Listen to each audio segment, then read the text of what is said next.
to be. 1, 2, 1, 2, 3, 4, 3, 4.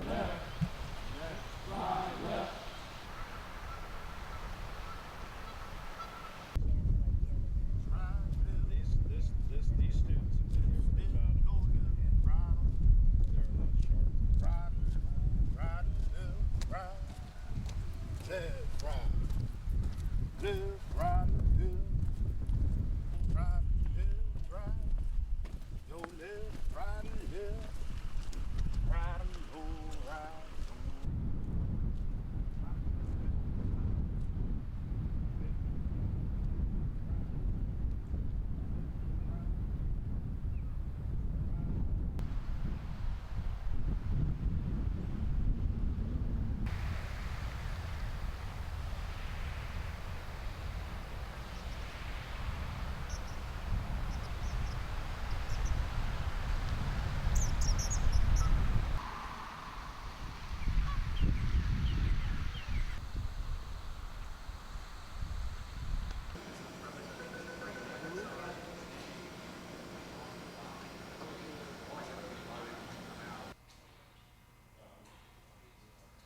a lot sharper. If we put these cargoes in a container that doesn't have any way to breathe, what are we going to do to that container? We're going to cause stress on the boundaries of the container, aren't we? Yes, sir. Aye? Aye. All right, we got it. We got it. D&E are combustibles, less vapors, less problems. How many people saw them out on the ship? Especially for your bunker tanks. And gooseneck vents also have a rubber ball in here. What's the rubber ball? I just lost those. The bell mouth, right? Thing to do, of course. But then our boilers are still extremely hot. They're extremely high pressure. What you can come up with here. When you initially light off your main boiler, Sean, if you are on watch and you're going around making a round of the engine space, and all of a sudden you hear a whistling noise. Do you remember what valve that is that makes the whistling noise, JJ?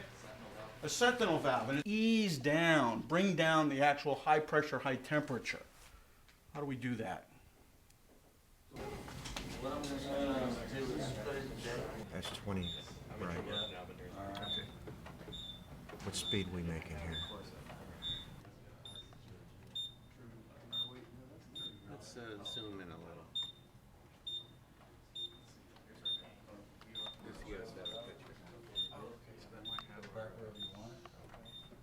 That might be a computer generated. Right. How do you? Okay. Now, for some reason, we're not getting that. Remember, we saw that vector before. That off. All right. And I think once we kick in, the round will kick on once everything fires.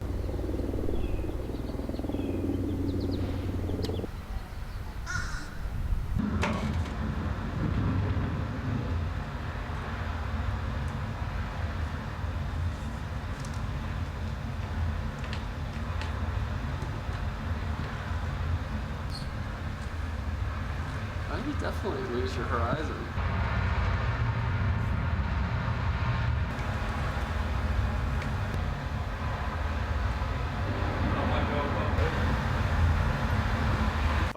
Rudder. Right, 5 degrees rudder.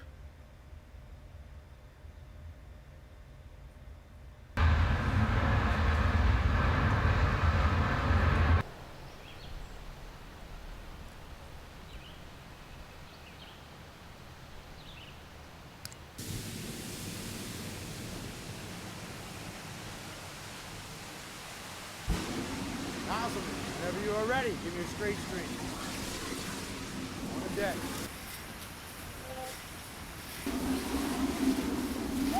High velocity fall.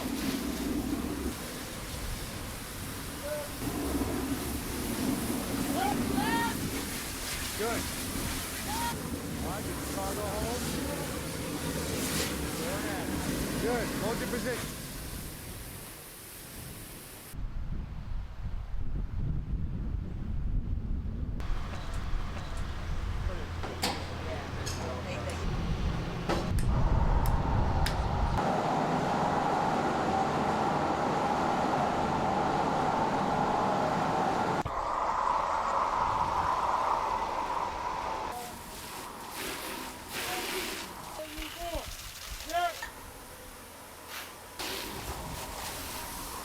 Good. When you work your line, make sure you keep.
I would like to point out that none of these accidents that we've witnessed over the past 18 months involved a U.S. flagship, nor did they involve an American maritime officers.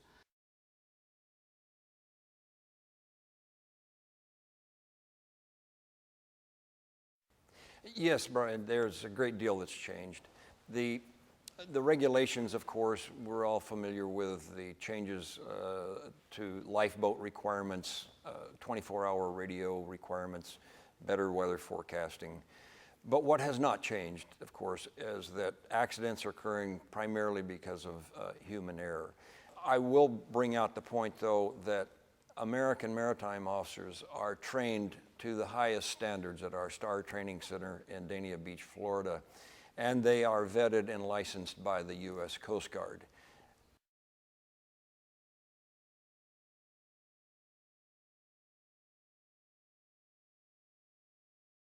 Well, I think there have been a lot of changes since the Titanic. Changes in ship's construction, changes in the lifeboats' requirements on board, changes in weather forecasting and ice patrols, on and on. But the one thing that remains constant is you need human beings to run these ships.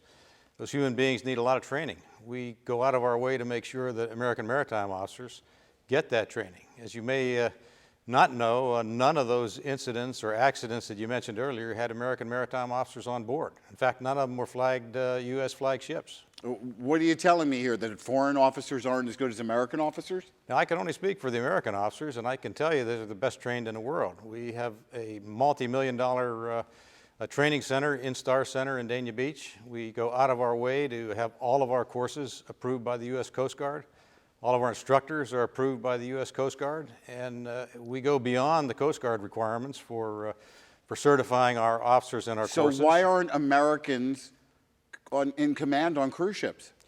Well, I think it's probably the cost of American officers, because American officers, just like every other American, wants a just paycheck, and he wants benefits. He wants to have health care, and he wants to have a pension. And what, the cruise ship companies aren't willing to give them what they want?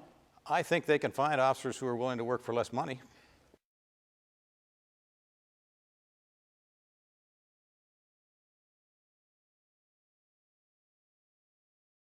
The training requirements and the training that we receive as mariners has increased exponentially.